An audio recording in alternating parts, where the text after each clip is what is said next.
सतीश उर्फ खोक्या भोसले यांनी ढाकणे पिता पुत्राला 19 फेब्रुवारी रोजी मारहाण करण्यात केली होती। त्यानंतर 28 फेब्रुवारीला या प्रकरणात गुन्हा दाखल झाला आहे। मात्र अद्यापही सतीश भोसले व आरोपींना अटक करण्यात आली नाही, म्हणून उद्या शिरूर कासारमध्ये मोर्चा काढला जाणार आहे। आणि याच विषयावर बोलण्यासाठी आपल्यासोबत पीडित कुटुंब आहे, आपल्यासोबत दिलीप ढाकणे आहेत। काय सांगाल, उद्या जे ते मोर्चा काढला जाणार आहे, या मोर्चातून काय मागणी असणार आहे? आज आमच्यावर जेवढा अन्याय झाला आहे याच्यामुळं आम्ही जे मोर्चाचं काही निवेदन केलं आहे ते निवेदन आम्हाला कुठंतरी शासनाकडून आम्हाला आमच्या माझ्या मुलाला पाय फ्रॅक्चर झाला आहे, माझे एवढे जातो पडले, तर आम्हाला कुठंतरी न्याय मिळावा प्रशासनाकडून आमची एवढीच अपेक्षा आहे। त्याच्यामुळं उद्याच्या मोर्चाचं हे आक्रोश मोर्चा म्हणून त्याचं निवेदन केलेलं आहे। तर एवढी घटना होऊन सुद्धा एवढं काही आमच्यावर अन्याय झाला आहे, आमचं कुटुंब भयभीत आहे, आम्हाला रात्रभर झोप येत नाही। तरी पण एवढं आम्ही काही कुणाचे काही चोऱ्या केलेल्या नाहीत, कुठं काही केलेलं नाही। आम्ही फक्त वन्य प्राण्याच्या त्यांचा जीव वाचवण्याकरता त्यांनी आमचा जीव घेतला, तरी आम्हाला प्रशासनाने सहकार्य करावा। आमच्या कुटुंब भयभीत झालंय, आम्ही मजुरी करून खाणारे माणसं आहेत, आमचा शेती व्यवसाय, आम्हाला याच्या पलीकडे आमचं उपजीविका करण्याचं काही साधन नाही। पण आमचा एवढा आघात झाला, आम्हाला कुठंतरी शासनाने आमच्या रात्रीच्या संरक्षणाची आम्हाला झोप यावा, कुठंतरी आम्हाला संरक्षण मिळावा।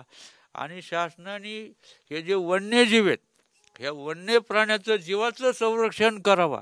आमची या मोर्चातून एवढीच प्रशासनाला आमची मागणी।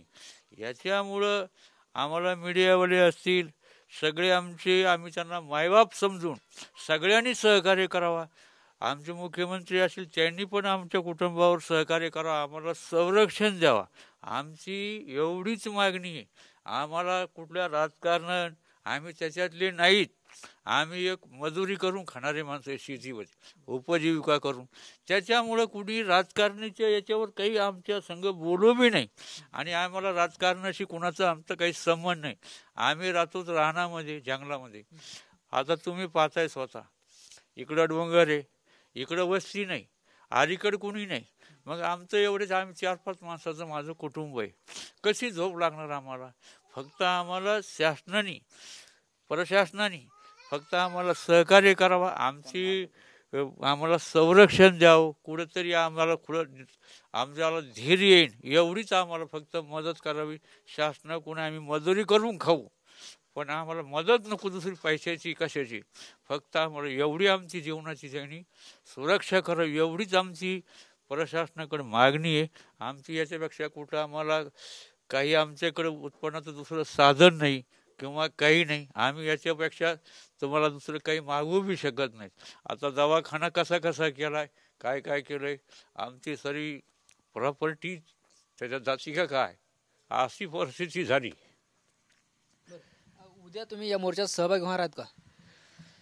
आता सहभागीचं उद्याच्याला जर नाही दुखलं तर मी सहभागी होईल, पण दुखायला लागलं जास्त कमी तर मला दवाखान्यात जावं लागेल। त्याचं मला काही माझी तब्येत जर ठीक राहिली तर मी 100% सहभागी होईल, पण जर नाही ठीक राहिली तर मग बाकीचे जे काही कार्यक्रम कोणी असतील जातील 10-5 लोक ते निवेदन घेऊन, आमच्या घरची गावातील मंडळी सगळी काही गेली तर मग ते निवेदन करू।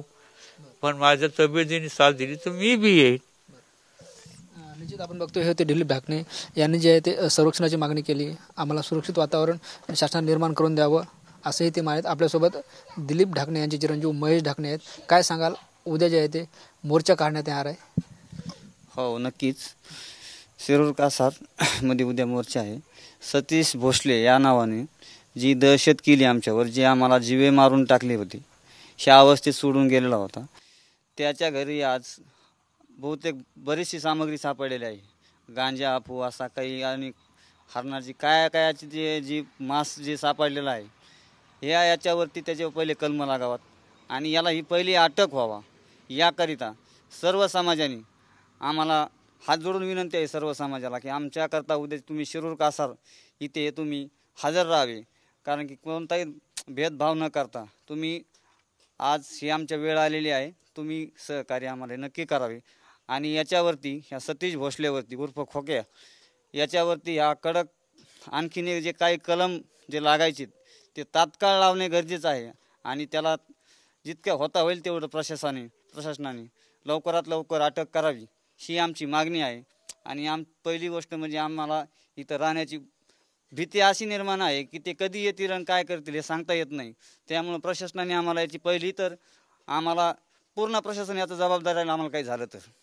कारण की आम्हाला रात्रीच्या वेळेस हे इथं कुणी आमच्या आजूबाजूला कोणी नाही, त्यामुळे प्रशासनाने त्याची जबाबदारी घ्यावी एवढंच आमचं म्हणणं आहे. आणि सर्व जनतेने उद्या शिरूर कासार 9/3/2025 सकाळी 9:30 वाजता शिरूर कासार येथे उपलब्ध राहावे हे आमची आग्रह. तुमच्या पायाला मार लागलाय, तुम्ही या मोर्चात सहभागी होणार आहेत का? हो, मी तर 100% होणार आहे या मोर्चामध्ये. आणि सगळे मायबाप जनतेला महाराष्ट्रामधून पूर्ण समाजाला सांगतो की माझ्यावर जो अन्याय झाला हे कुणा न व्हावा याकरिता ही दहशत पूर्णपणे संपवायची असेल तर तुम्ही हजर राहावे तिथे कमीत कमी शिरूर कासारला, एवढीच विनंती आहे माझी. आज पोलिसांनी आणि वन विभागानं कारवाई केली. सतीश भोसलेच्या घरात जे आहे ते वाळलेलं मांस सापडले, काय वाटतं? माळ्याला वाचतं 100% हरणाचंच असेल किंवा त्यांनी ते हरण पकडून नेलेलं असेल, ते कुठं ठेवलं याचा पण प्रशासनाने शोध लावावा. माझ्या डोळ्यासमोर नेलंय, मी ज्या अवस्थेत होतो त्या अवस्थेत मी पाहिलेलं आहे. आणि त्याच्या घरी बरेच हत्यारं ते अजून जे काय कलम आहेत ते लावावेत. आणि कशाचे मासे अजून मोरं आहेत का आणखीन भरपूर त्यांनी तपासण्या करावेत. ते काय कुत्रे वगैरे असतील त्यांनी शोधून काढावे, खड्डे करून पण त्यांनी पुरून ठेवलेले आहे. असे बरेचसे त्यांनी 200 हरणं मारलेत कमीत कमी माझ्या हिशोबानं. त्याच्यामुळं त्याच्या हर एक प्रकारचा पावणेरावळे कुठं काही असेल तिथं पण सापडू शकतं त्याचं. त्यामुळं त्याला प्रत्येक त्याच्या ठिकठिकाणी त्यांनी प्रशासनाने जाऊन ते शोधण्याचा प्रयत्न केलाच पाहिजे. निश्चित आपण बघतोय हे होते महेश ढाकणे. उद्या जे आहे ते शिरूर कासार येथे मोर्चा काढण्यात येणार आहे आणि त्या मोर्चात महेश ढाकणे सहभागी होणार आहेत. आणि आरोपी भोसलेला लवकरात लवकर अटक करावी आणि आरोपींनी 200 हरण मारल्याचा गंभीर आरोप त्यांनी केला आहे. कॅमेरा पर्सन आप्पासाहेब मोरकरसह ज्ञानेश्वर लोंढे, TV9 मराठी, बावी, बीड.